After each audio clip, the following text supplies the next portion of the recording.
When I was a kid, I used to wake up super early to get on my mom's laptop and played all the Flash games my heart desired before my brother did. Younger siblings gotta hustle. I have a lot of fond memories over the years of all the different Flash games I've played, so I wanted to make this video that serves as a Flash game museum. I know there's a ton of games out there, but I'm not including them all because I either didn't play them or have nothing to say. I really don't feel like going in depth on Happy Wheels or Co-op. So let's get started. If we're going to look at all the pivotal Flash games I and many other people played as kids, we need to start from the very beginning. So technically these aren't Flash games, but they are computer games, and I just had to mention these after I found them. At my school we had a computer lab, and as a little kiddo, the only games we were allowed to play at first were these Plumo games. They're just really simple baby games with classic CD-ROM graphics, but they're definitely not on the same level of recognizability and popularity as Jumpstart games. There are other CD-ROM games I played in my school's computer lab, but I only have vague memories of them, and the internet is not helping me with my research. I remember playing a grade 4 or 5 math game with a bear mascot, but I didn't play them when I was in grade 4 or 5. And then there was some other kindergarten game where you went around a map and talked to animals, and I think they got in a line for some kind of parade or music thing. But I really don't know, but maybe the lost media community can help me out with that loose description. The I Spy PC games still aren't Flash games, but absolutely count and have to be mentioned. The I Spy collection of computer games are iconic and still worth playing today. Me and my brother played I Spy Fantasy and of course I Spy Spooky Mansion, which was our favorite and it's the best one. Sans' uncle holds you captive and the only way to escape is to find things. The atmosphere of these games are supreme, especially for Spooky Mansion.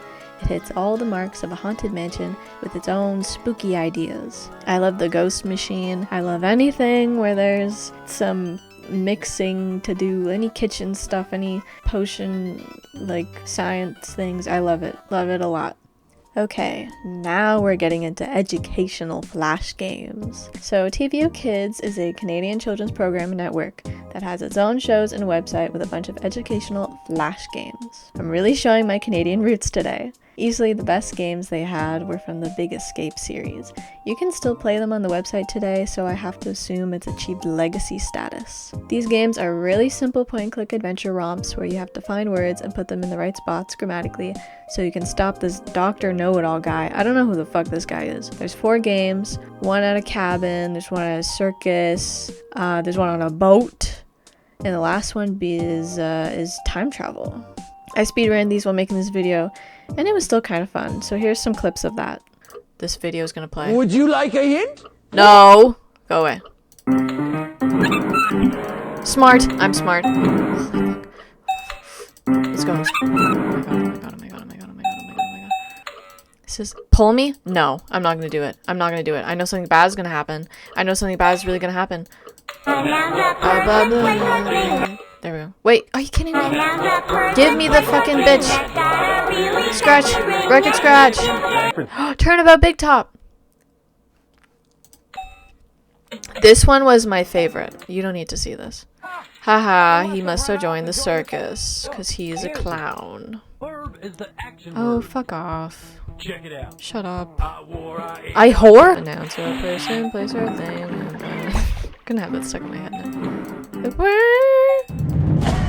I remember being really scared. Give me the key! Oh my god. Okay, if you go in the basement, this is the part do not pull! I was so scared, because I pulled it. And then it freaked me out. And it's like, you're gonna die! You died. And this wasn't scary at all.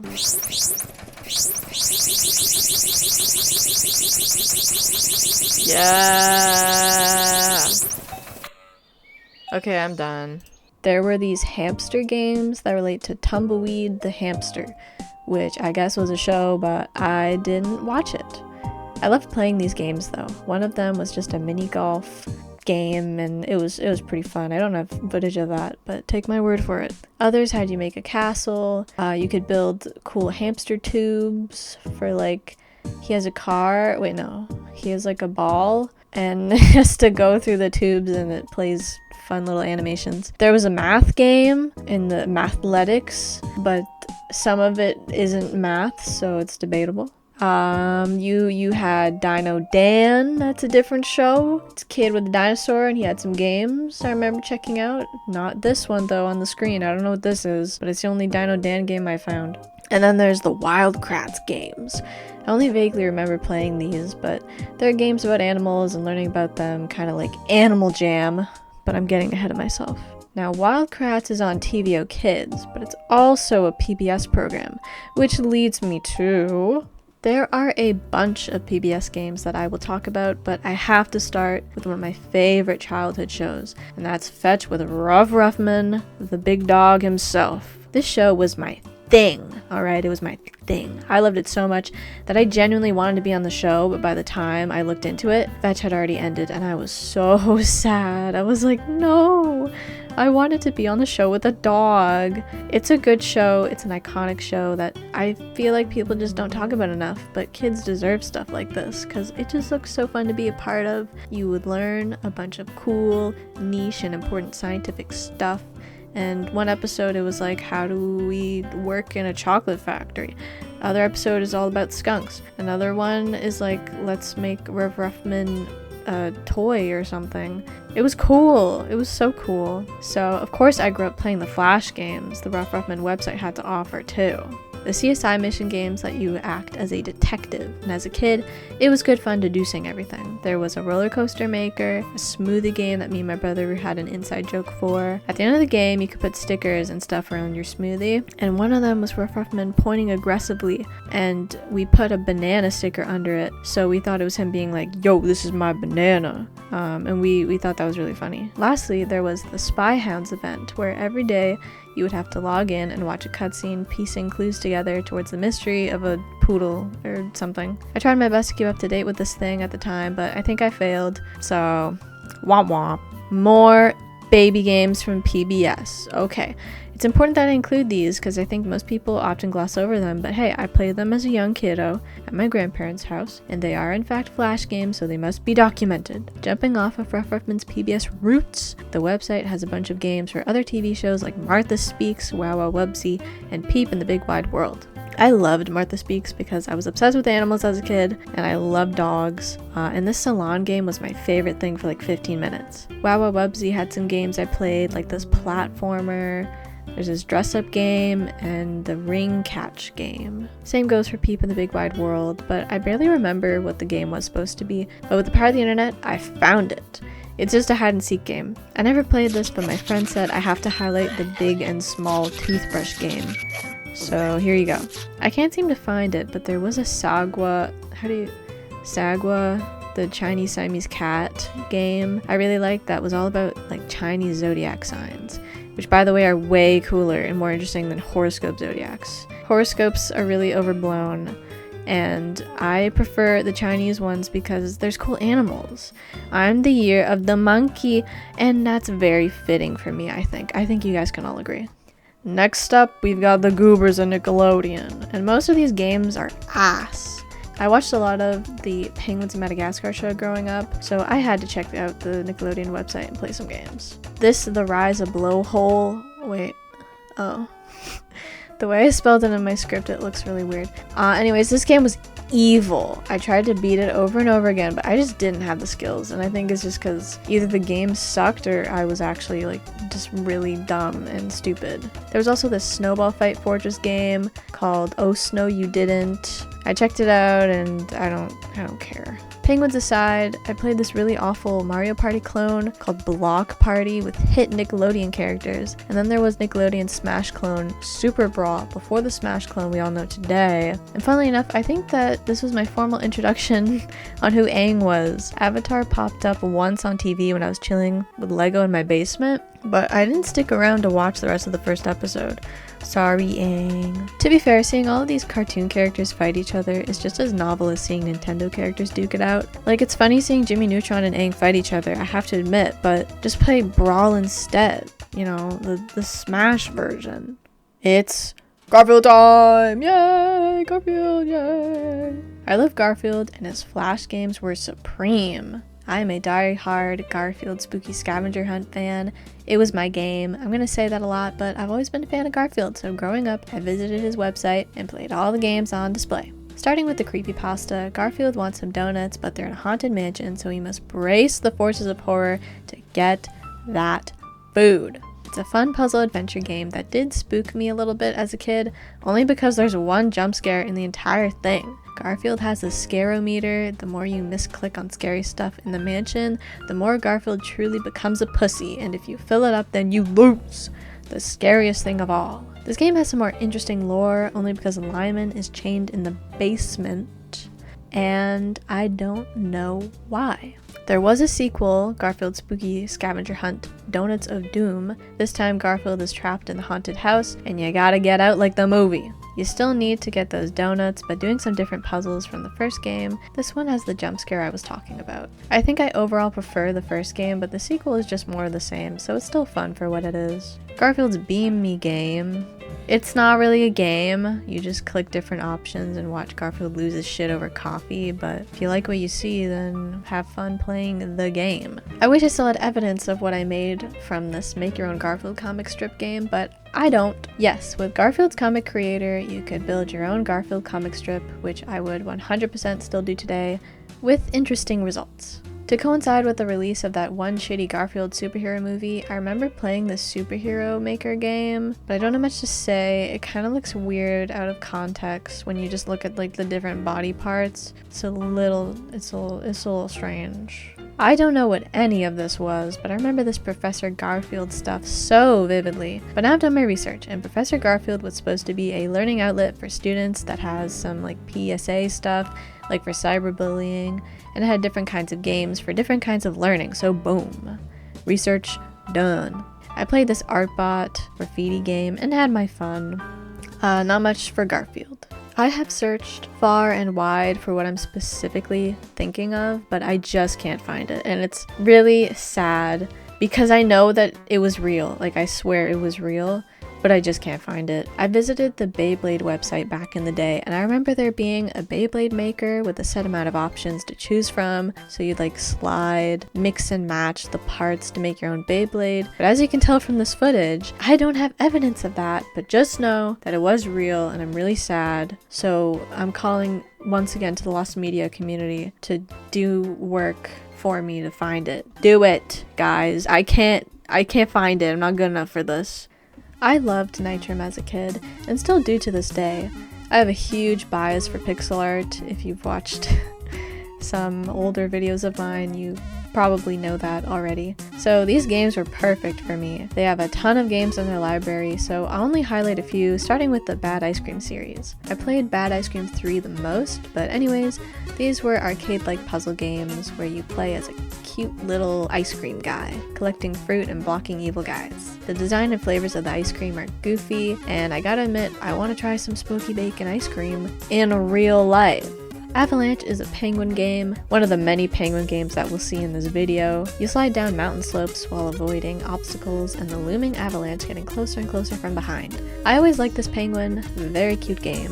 Skywire, first and foremost, has incredible music. I'm playing it right now. Absolutely love it to bits and pieces. It's so good. It's really good music. Love, love, love, love, love. It's a fun game where you loop around a wire in a little sky car. I like the controls, it feels good to play. There's also the Skywire VIP series, which is completely different. I remember playing these with my cousins. They're simple games where you need to guess what character pops out of the sky car. It's cute fun, a lot of it's just like pop culture, people. Yeah, very, very cute.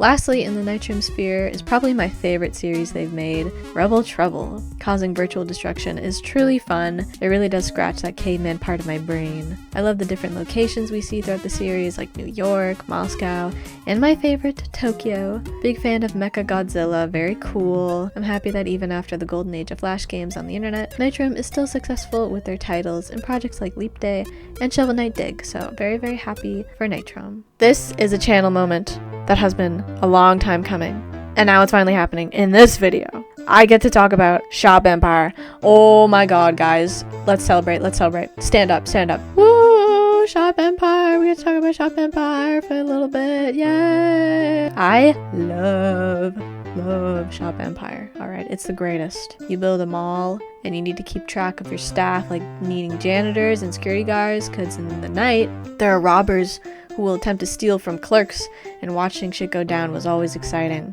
So making the coolest mall from city to city is the main goal. Even celebrities like Justin Bieber and Lady Gaga can visit your mall, because this game probably came out in like 2009. So isn't that cool? Get celebrities that go to the mall. That doesn't happen every day. I haven't played any of the other games in this series, but I probably should because I love this one so much on its own. So maybe I'll check them out one day, but I love you, Shop Empire. I love you so much. I also wanted to highlight Monster Arena that comes from the same studio that made Shop Empire, which is Little Giant World. It's a turn-based combat monster game that I really loved when I was younger, but barely played because I couldn't remember the name and forgot how to find it. The monster designs are cute, and although the game is apparently really glitchy, I like this one. It was pretty fun. Up next is an absolute classic. The Paparia games. I'm still a big fan of these, especially in school. Like even in grade 9, I remember seeing people play these games on their ThinkPads from the Chromebook card in class. I have vivid memories of being excited for certain entries being released, like Donuteria and Cupcakeria. I remember when Freezeria was added to the Ancon homepage. So fun. By far my personal favorite from the Paparia games is Papa's Freezeria.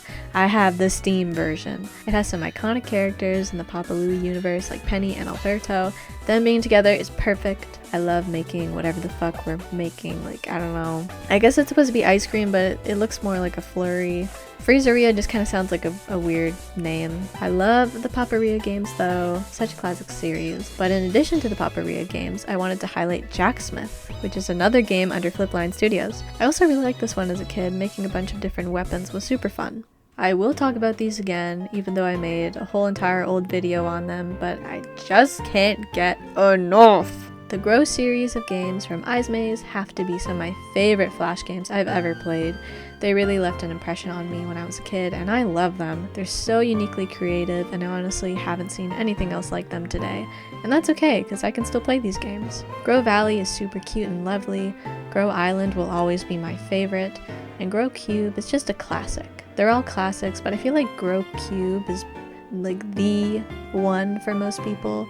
Maybe it's the most popular one, not sure. Either way, the Grow series will always hold a very special place in my heart, and I love it so much. We've made it to the colossal MMOs. I've already talked about Club Penguin in a video this year, but I'm gonna do it again briefly though. I have a very vivid memory of going downstairs to my basement to see my dad and brother signing up for a Club Penguin account and being super excited to play the game. I loved the ice fishing game and remember thinking about how after school I would finally be able to play it again with my dad. Easily my favorite thing in Club Penguin were the PSA missions. I have a script I wrote like 2 years ago where I looked at all the missions and it's finished, but I don't know if I'm ever going to turn it into a video. I'd have to do some serious proofreading to get it up to snuff with the me of today. Anyways, yes, I love the PSA missions and was genuinely pissed off as a kid when EPF took over because it wasn't fun at all and was total bullshit.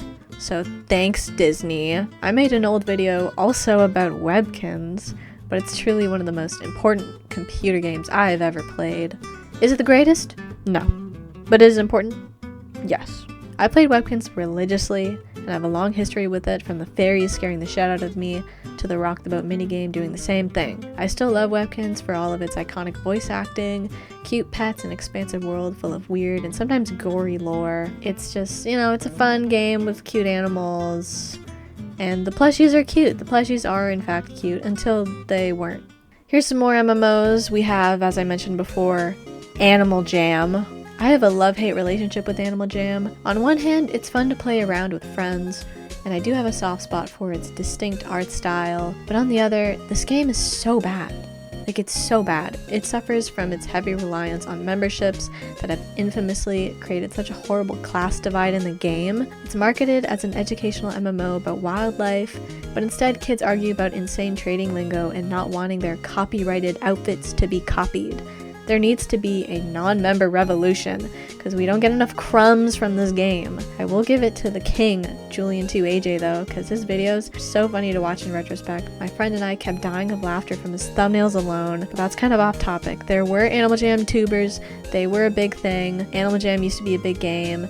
I remember being really into it when I was like 10 because it was recommended to me on like YouTube. I was like, what's this game? And it was Animal Jam. So I was like, okay, let's play. And I had a lot of fun. My friend had a lot of fun, and it used to be different, but it's a bad game, and it pisses me off because it could be so good, because it used to be good, fun. But it just sucks, and I hate it. I hate Animal Jam. But I still have it on my computer, so I don't know what I'm doing. Now, Moshi Monsters was probably the MMO that had the tightest grip on my psyche. I was 100% Moshi Monsters' biggest fan. If anyone at school wanted to talk to me, I just ended up talking about Moshi Monsters. Like, it was bad.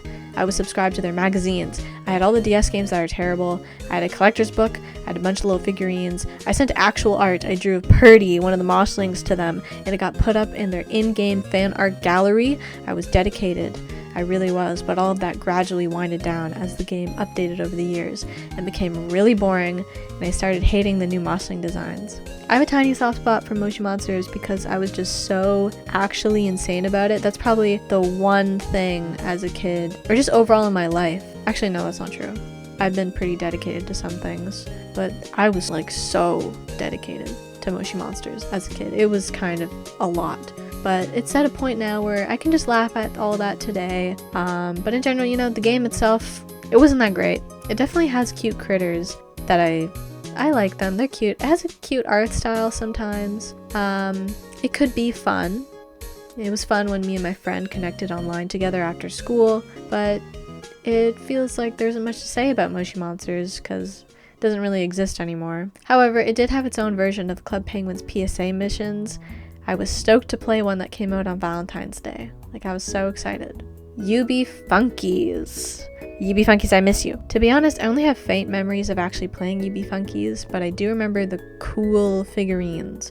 I like the main UB Funky that acts as like the portal from Toy to Computer. It's the one that you plug into the computer and like put the little UB Funkies on. It kind of reminds me of the old Kid Robot logo. There's not much to say about UB Funkies because I didn't really play it that much.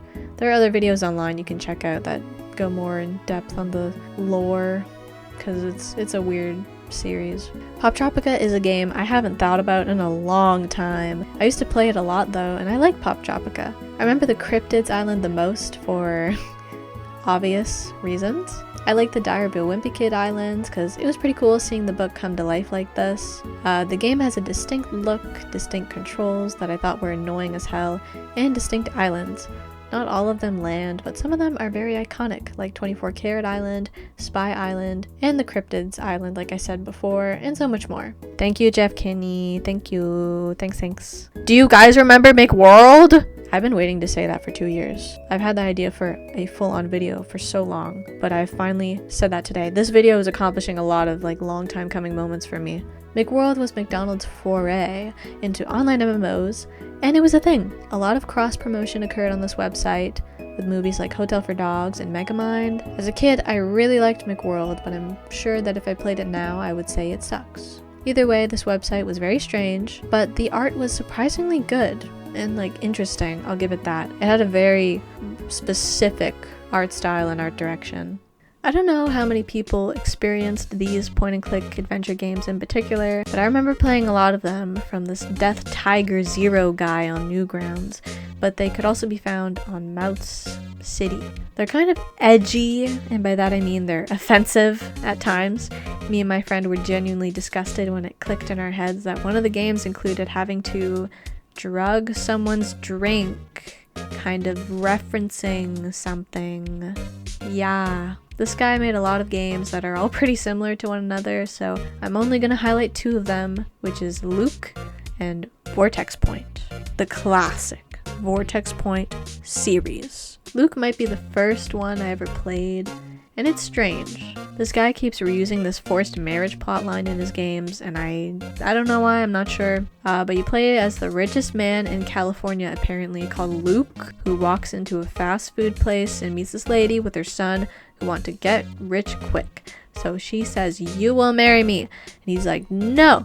But somehow you're still stuck in a bind after saying no, so for the rest of the game, we're preparing for marriage while also destroying said marriage. The climax to this one was entertaining. Me and my friend were really confused. but amused. Something consistent within these Mouse City games is that the art style is kind of hideous, but I love it. It's very of its time. So, in the town of Vortex Point, you never know what you might see. Witchcraft, ghosts, and UFOs? Everything is creepy. Kevin, Craig, and Caroline investigate paranormal crime in the town of Vortex Point. Yeah, the town of Vortex Point. This game series, because they made a bunch of these, is my favorite inside joke of late April 2024. Yeah. The theme song is fucking awful, but my friend and I love it. So here's the theme song. Town of Vortex Point, you never know what you might see. Witchcraft, ghosts, and UFOs, everything's creepy. Kevin, Craig, and Caroline, investigating paranormal crimes. Town of Vortex Point, yeah, the town of Vortex Point. Iconic. They changed the art style over the years to this series, and by the end it looks like Milo Murphy's Law, like kind of Phineas and Ferb-esque in a bad way. It's ugly. This series is full of internet creepypasta level horror. Not very good, but very entertaining. I love Kevin. Yay. So I've talked about AndCon briefly before in other videos, I don't remember which ones, but that was kind of like my go-to website for Flash games because my brother played it. I don't know how he found it, but from him I used it a lot. I played all kinds of games on here because they had so many, so let's talk about them. I played a lot of point-and-click adventure games on here. Not much to say other than they all have different art styles, and I like Sleepwalks the best. I like the scribbly drawn visuals the game has. Very cozy. Then there's the bird games. I'm gonna say that because there's a collection of games I played that have birds in them. So here we go. Starting with Penguin Diner. This is a banger. This is a standout. I love Penguin Diner. Out of all those online waitress games, Penguin Diner reigns supreme. Okay, I mean, how can you not love being a penguin and serving other penguins their food while they get mad at you and say things like, ew, you know? Speaking of penguins, the Learn to Fly series was always a blast. What a classic.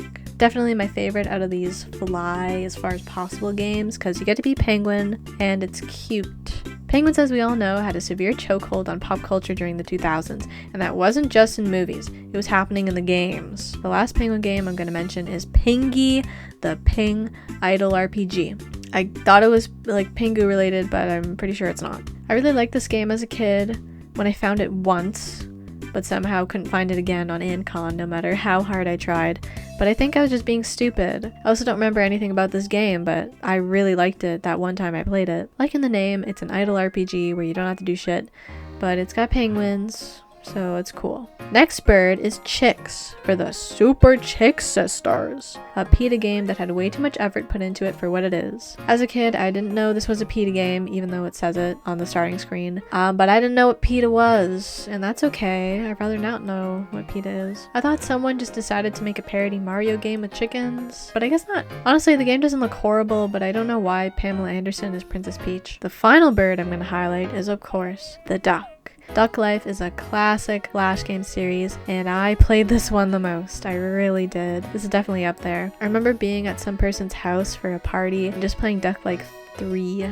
Duck Life 3, yay. It's a fun series full of relaxing minigames. It's all about being the duck champion. You even get to see your duck evolve in Duck Life 3. It has a cute art style you just can't miss, and the music is chill. Then we have the edgy games, like the Game, very edgy stuff, maybe even too edgy if you ask me. Then there's the McDonald's video game that I don't know how to play, but this person does in this footage, so good for them. It makes no sense to me, but the whole premise of it is just McDonald's is bad, and you know, that's fair, that's true, it is bad. Monster Evolution always grabbed my attention on AndCon. You play as a monster that evolves the more destruction and chaos you cause. It has a unique art style that caught my eye, and I like the chaos. Doodle God isn't really an edgy game, but I had to include it somewhere. Doodle God is all about combining elements together to create new elements, like putting blood and humans together to create a vampire, something like that. I always thought the game was cool with all of its possible outcomes. Mitosa is another game with a lot of weird options too, along with a weird realistic art style. You can choose either or choices for what's next, and usually it's something weird. It kind of freaked me out when I was a kid, but here I am today. At the end of the day, Antcon is still standing and looks exactly the same, which is awesome because why should it change? I will always love Antcon for being my go-to Flash game website, and the fact that it has an iconic logo I want on a t-shirt. It's time for Newgrounds, the OG. I love Newgrounds. Even though I never used this website when I was a little kid, but you know what? That's okay, because I don't think I was really supposed to. Newgrounds has a ton of staple Flash titles like Pico's School, Alien Hominid, Dad and Me. Basically anything from the behemoth is a classic, but I'm going to highlight my favorites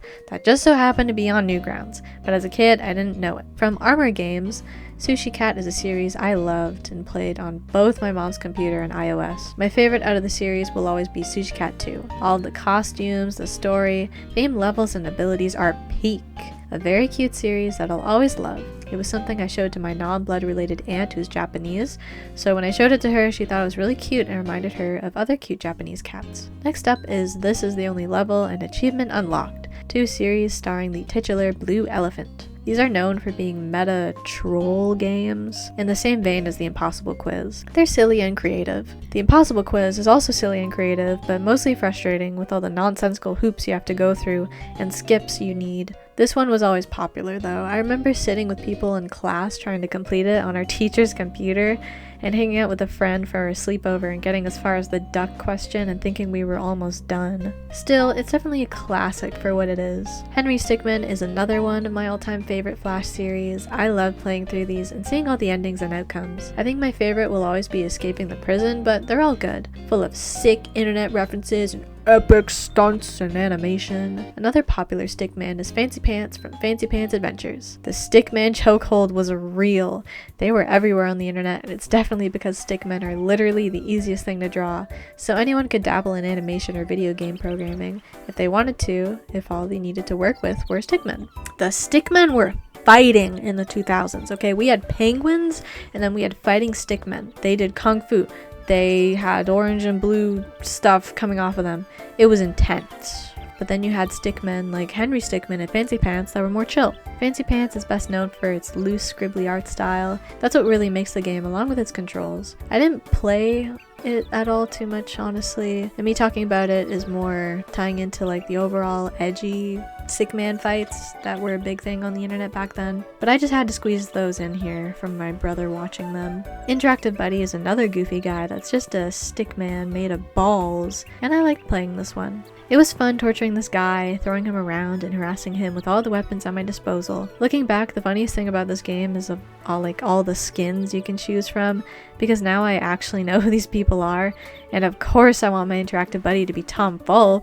I love Tom Fulp! Then there's Bloons Tower Defense, which is awesome. Oh my god, this game is so fun. Such a fun series with monkeys and balloons. What more could you want? It's not a Newgrounds exclusive, but it is on Newgrounds, so I'm including it in this part of the video. The one I played the most was Bloons Tower 5. I still like that one the most, especially for its updated classic art style. I had to sneak this in here somehow, but there's this Neon Genesis Evangelion dating sim game that's known for being insane, but it's a Newgrounds classic. Let's take a moment to talk about Plants vs. Zombies, because back in the day, there used to be a browser version of the game that you could play on PC, which me and my brother did on our Nana Nono's very slow and very old computer at the time, but god damn it, the year was 2010 and we just had to play this game. It's probably been a decade since I last played Plants vs. Zombies, but that first game has one of the best OSTs of all time and is still super fun, full of personality, and has great art, so I still respect Plants vs. Zombies. So that's a summary of my Flash game experiences. Of course, I didn't mention every single Flash game ever made, since this video is about me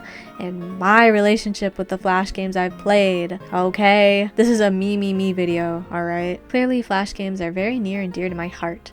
They were a huge part of my upbringing and developing my personal interest in art and video games. It's sad that they aren't as easily accessible as they used to be. If you want to play them in your browser, yes, you still can with like Flashpoint and Ruffle, but it's just not the same. It used to be so easy. I miss when the internet felt like a treat. I use it every day like everyone else, but back then it felt special to spend my time online just playing games and having fun. The internet today is, in one word, messy, and also way more money oriented. Back then people just used to make stuff, but now people make stuff to make money. Oh, the horror.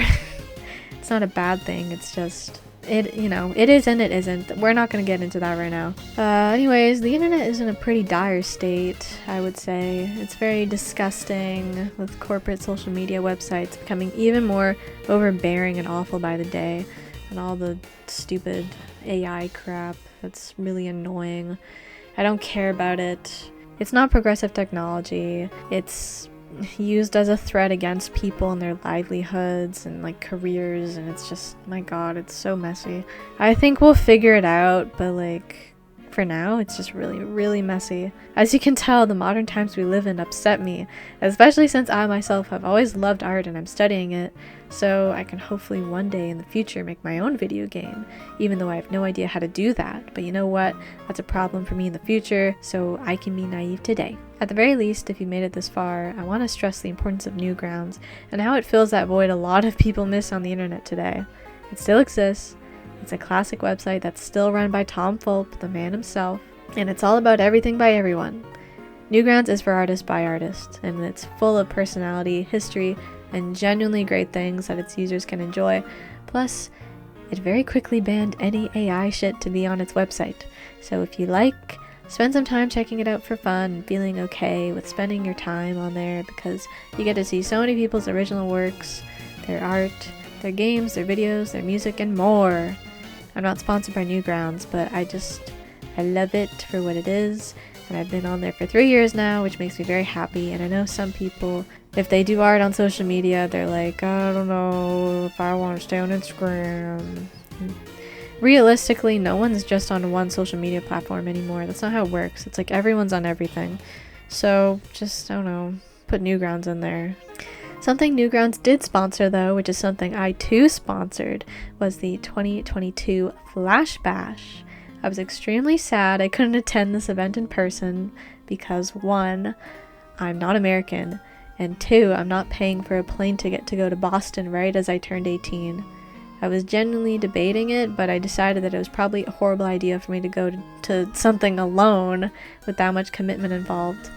Either way, as a birthday present, I sponsored the event and got a digital and physical art book of every piece shown off at the event, a prized possession in my book collection. I also got a very sweet note from the organizers, and I'm so happy I was able to be part of something like this, and I hope more events like it happen in the future. So thank you for enduring my video, and go play some Flash games.